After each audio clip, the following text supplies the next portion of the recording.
Thank you, Mr. Engel. Merci, Monsieur le Président. J'aimerais rassurer M. Stoyanov d'emblée. Lors de la mission de ce Parlement qui nous a conduits en Bulgarie il y a 2 semaines, l'une des premières choses que nous avons pu constater, c'est que des hordes étrangères ne sont pas en train d'envahir la Bulgarie pour y rester. La plupart de ces gens voudraient très bien rentrer chez eux ou alors progresser vers d'autres pays membres de l'Union européenne, parce qu'il est vrai que les conditions d'accueil en Bulgarie, M. Kirillov, n'en déplaise à certains, n'ont atteint un niveau d'acceptabilité tant soit peu acceptable que depuis tout récemment, et cela manifestement aussi sous la pression internationale. Maintenant, au-delà de toute polémique que l'on peut vouloir ou ne pas vouloir, moi je me pose une seule question pour l'Europe, mais c'est une question cruciale. Nous parlons de Turquie.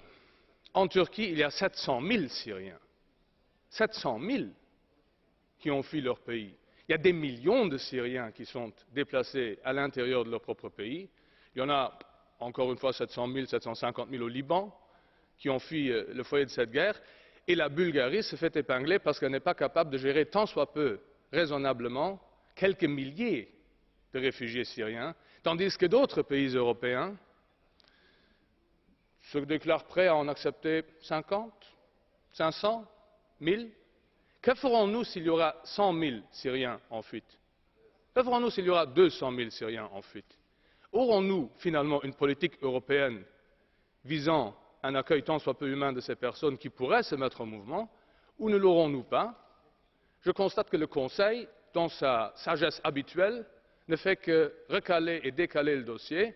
C'est ce qu'il a de mieux à faire. Cela ne résoudra pas le problème avec lequel nous serons confrontés s'il y a résurgence des flux migratoires. Thank you. Mr. Kalfin. Благодаря ви, уважаеми господин председател. Към днешния ден в България има 11 618 бежанци, от които половината са сирийци.